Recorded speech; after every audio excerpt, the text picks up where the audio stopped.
24 કલાકના ધરણા બાદ નાઇટેક્સ કંપનીના કામદારોને જે ન્યાય મળ્યું છે એમના માટે કામદારો વતી આપણા લોકલાડીલા ધારાસભ્ય શ્રી ચૈતરભાઈ વસાવા સાહેબનો અમે આભાર વ્યક્ત કરીએ છીએ। ત્યારે આવતીકાલે એક સમાચાર મળ્યા હતા કે આદરણીય મહેશભાઈ વસાવા જે કોંગ્રેસમાં જોડાયા છે એ કોઈ નવી વાત નથી। દર ઇલેક્શનમાં એક પાર્ટીમાં નવી પાર્ટી જોઈનિંગ કરે છે। ત્યારે હું એમને કહેવા માંગીશ કે તમે જે કોઈ પાર્ટી કરશે જોડશો એમાં કોઈ ફરક નથી પડવાનો, કારણ કે લોકોની ચાહના અને લોકોના દિલમાં ચેતરભાઈ વસાવા વસી ગયા છે। ત્યારે તમારે પણ સ્વીકારવું પડશે અને દરેકે સ્વીકારવું પડશે। ત્યારે એક સમય હતો જ્યારે આપણા આદરણીય છોટુ દાદા જેમના આગેવાનીમાં ભરૂચ જિલ્લો, નર્મદા જિલ્લો જ્યારે પણ કોઈ પાર્ટીએ સરકાર બનાવવી પડતી હોય ત્યારે કિંગમેકરની ભૂમિકા ભજવતા હતા।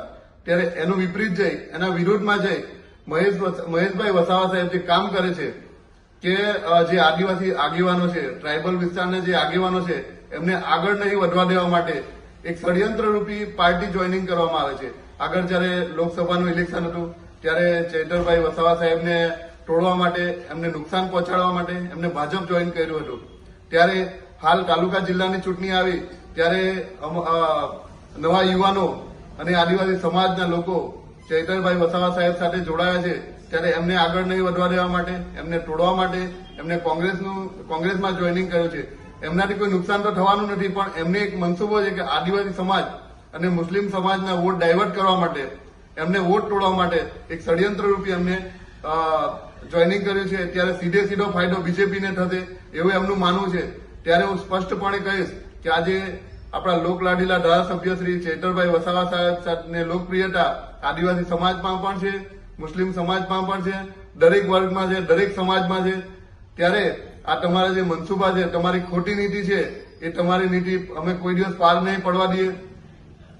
ચૈતરભાઈ વસાવાની લોકપ્રિયતા જે વધતી જાય છે, તમે દાહોદ જિલ્લો જોઈ લેવો, તમે છોટાઉદેપુરમાં જોઈ લેવો, તમે કવાંટમાં જોઈ લેવો, તમે નાઇટેક્સ કંપનીના ધરણા જોઈ લેવો, વારંવાર સમાચારમાં હોય કે સોશિયલ મીડિયામાં હોય મહેશભાઈ વસાવા આ સમાચાર જોતા હોય છે ત્યારે એમને ચેન નહીં પડતો હોય શકે, મને લાગે ત્યાં સુધી। એટલે એમને આવું ગાંડું પગલું ભર્યું હોય શકે કે પોતાની પાર્ટી હોવા છતાં, પોતાના પિતાશ્રી જેમાં રાષ્ટ્રીય અધ્યક્ષ છે એવી હોવા છતાં પણ એમને આજે બીજી પાર્ટીમાં જઈ પોતાના પિતાશ્રીનું નાક કાપવાનું કામ કર્યું છે, એમને અપમાનિત કરવાનું કામ કર્યું છે।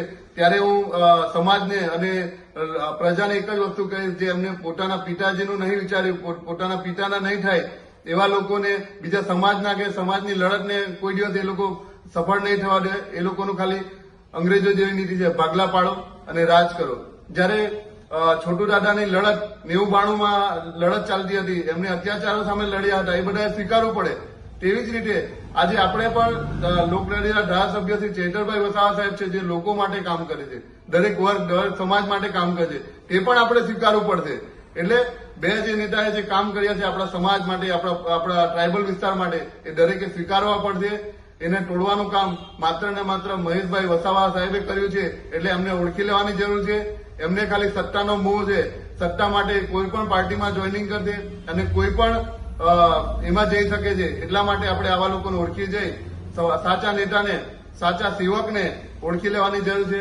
આભાર। જય આદિવાસી।